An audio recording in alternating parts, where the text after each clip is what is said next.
بسم الله الرحمن الرحيم.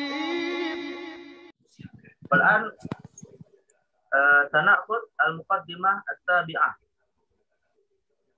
المقدمة السابعة حكم الاستدلال بالقواعد الفقهية على الأحكام. Sudah tampil ini PowerPoint-nya? Sudah, Ustaz. المقدمة السابعة حكم الاستدلال بالقواعد الفقهية على الأحكام. والمراد بهذه المقدمة يعني أن نجعل القواعد الفقهية فكأنها دليلا يطلب في استنباط الأحكام الشرعية على الأفعال وعلى التصرفات الإنسانية. Jadi yang dimaksud dengan hukum istidlal menggunakan kaidah fikih adalah menjadikannya layaknya dalil, ya, menjadikan kaidah fikih ini semacam dalil. Lalu ketika melakukan istinbat, ya cukup dengan mengatakan berdasarkan kaidah A misalnya. Ya, karena istidlal itu maknanya thalabud dalil. Ya, istidlal itu maknanya thalabud dalil. Atau sebenarnya gini, istidlal itu istilah untuk menyebut dengan makna yang umum dan makna yang khusus. Ya. Jadi istidlal bisa bermakna umum, artinya ia menetapkan sesuatu sebagai dalil. Apakah dalil itu muttafaqun alaihi atau mukhtalafun fihi. Namun sebelum itu mungkin sedikit kita menyinggung ya materi ilmu usul fikih yang mungkin sudah kalian dapatkan di beberapa mustawa sebelumnya. Ada yang masih ingat nggak? Pembahasan usul fikih itu ada berapa bab? Ilmu usul fikih ada berapa bab? Ada yang masih ingat? Sudah belajar kan usul fikih? Kalau tidak salah dari kitabnya Syekh Abdul Karim Zaidan ya?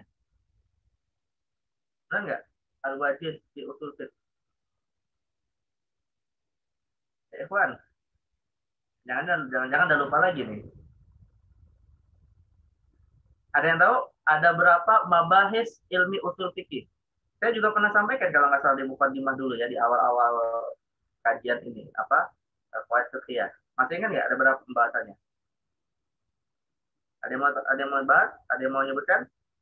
Pak Nur, ingat nggak Pak Nur Hasan? Lupa, Ustaz. Lupa.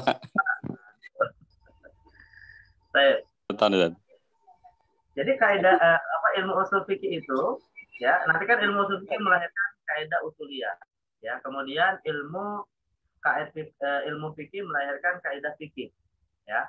Nah, maka ilmu usul fikih itu pembahasannya ada 4 ya, bahasanya ada 4.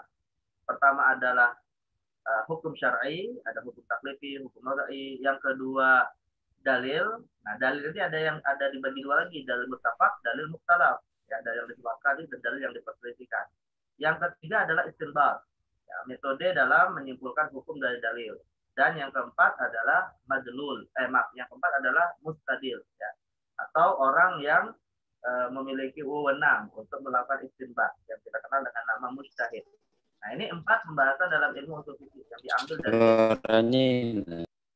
definisinya adalah ma'rifatu dalam ilmu fiqh ijmalan wa kaifiyatul istifadati minha wa halil mustaqim.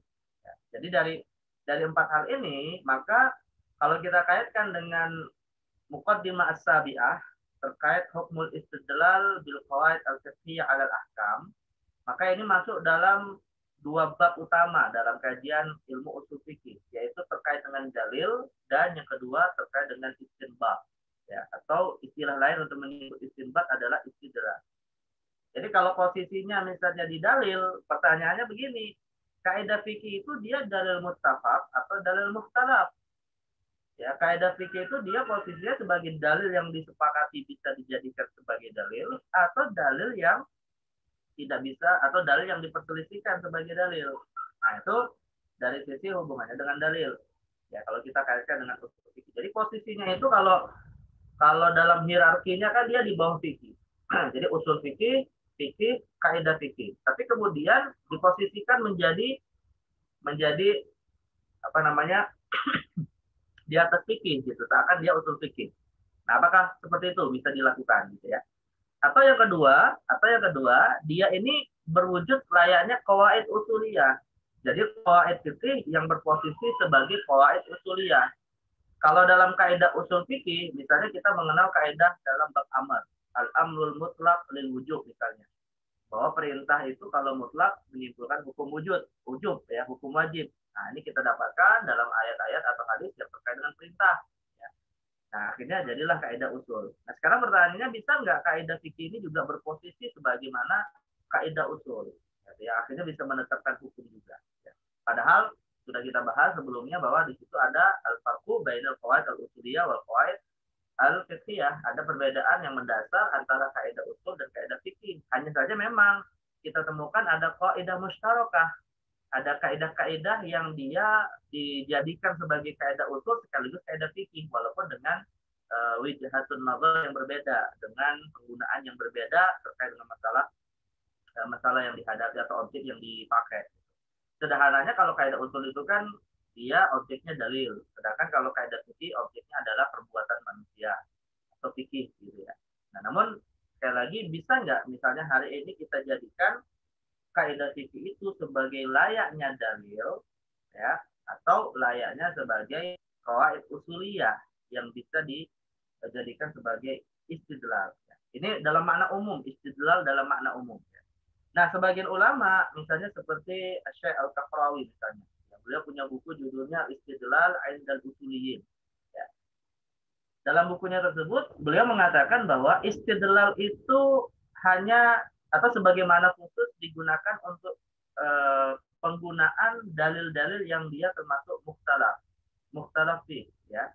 Jadi dalil-dalil yang diperselisihkan. Jadi disebut istidlal kalau kita mendapati suatu masalah tapi tidak mendapatkan, bukan tidak ada ya, tidak mendapatkan jawabannya secara langsung dari 4 sumber utama, Al-Quran, Sunnah, Ijma, dan Qiyas, karena keterbatasan kemampuan.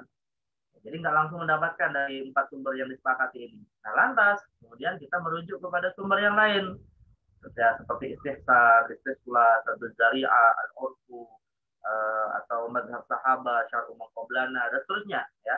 Nah, ketika kita atau seorang mujtahid mengembalikan atau mencari ya, jawaban atas suatu hukum dari suatu permasalahan kepada selain sumber 4 yang disepakati, maka kata Syekh Al-Kafrawi, inilah yang dimaksud dengan istidlal. Beliau mengutip dengan beberapa referensi, misalnya seperti penjelasan Al-Imam Saifuddin Al-Amidi dalam kitab Al-Ihkam.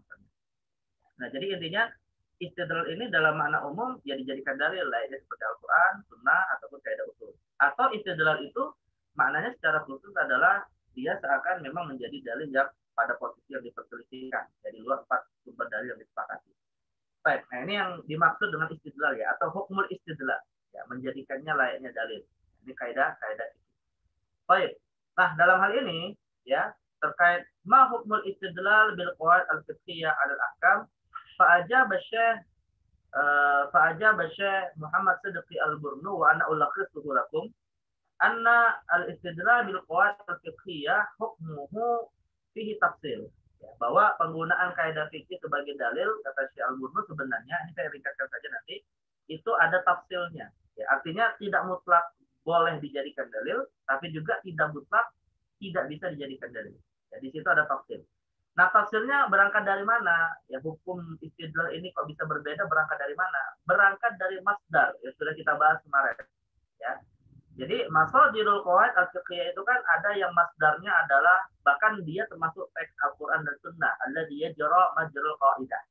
Misalnya seperti ayat wa halallahu al-bai'a wa harrama riba. Itu al-qaidah allati tajri majral an-nassu alladzi yajri majral kaidah. Itu nas Al-Quran yang berfungsi layaknya seperti kaidah, ya. Atau kemudian ada juga yang disepakati karena sumbernya juga adalah sumber yang disepakati, seperti kaidah al-umur bima qasidiha.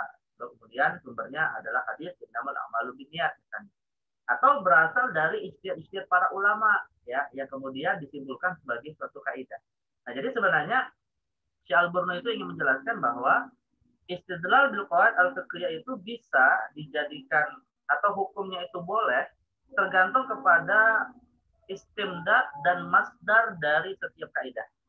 Kalau masdarnya itu adalah masdar muttafaqun alaihi indal ulama, ya, fa hukmul istidlal bihi jaiz. Kalau sumbernya itu adalah sumber dalil yang disepakati, maka ya seorang mujtahid bisa saja ketika mendapati masalah langsung menjawab dengan kaidah itu tanpa harus kemudian menyebutkan ayat atau hadis yang menjadi dasarnya, ya, karena ayat dan hadis ini disepakati sebagai dalil, ya. Tapi kalau misalnya dia berdasarkan kepada ijtihad, ya, berdasarkan kepada aqwal al-mujtahidin yang kemudian dirangkum menjadi suatu kaidah oleh kalangan mutaakhirin, maka disinilah nanti akan menjadi wilayah khilafiyah di kalangan para ulama apakah bisa dijadikan istidlal untuk menetapkan hukum syariat atau tidak, ya. Intinya ada kaidah yang muttafaq bisa dijadikan dalil, ada kaidah yang mukhtalaf apakah bisa dijadikan dalil. Maka kesimpulannya ya kembali kepada sumber dari kaidah itu sendiri. Maka bisa kita bedakan menjadi dua, ya. Hukmul istidlal bil qawaid al-fiqhiyah yumkinuna an nuqassimahu ila qismain. Al-qismul awal yasihul istidlal biha. Ada kaidah-kaidah yang bisa dijadikan sebagai layaknya dalil. Wal qismut tsani minal umuril mukhtalaf fiha.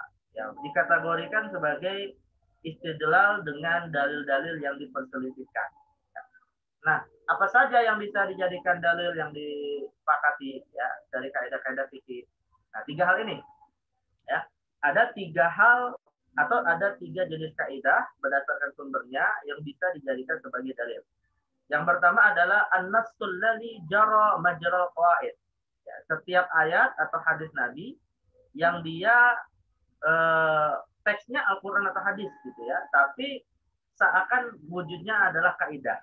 Seperti tadi yang saya sebutkan, yaitu ayat misalnya wa halallahu al-bai'a wa harrama riba, atau hadis Nabi SAW yang mengatakan la dharara wa la dhira, atau hadis al-muslimuna ala syurutihim illa syartan ahalla fihi haraman aw harrama fihi halalan aw harrama fihi halalan.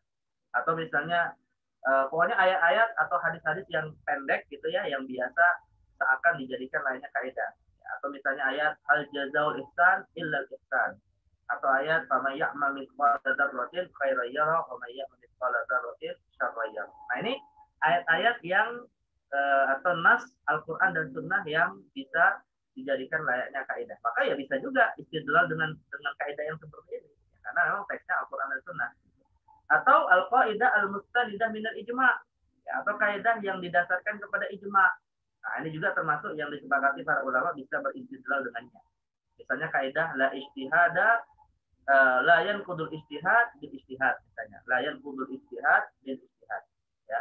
Atau misalnya kaidah apa yang didasarkan kepada ijma', misalnya kaidah al-yaqinu la yazulu bisyak, misalnya. Nah, jadi ini adalah kaidah-kaidah yang juga bisa dijadikan dalil.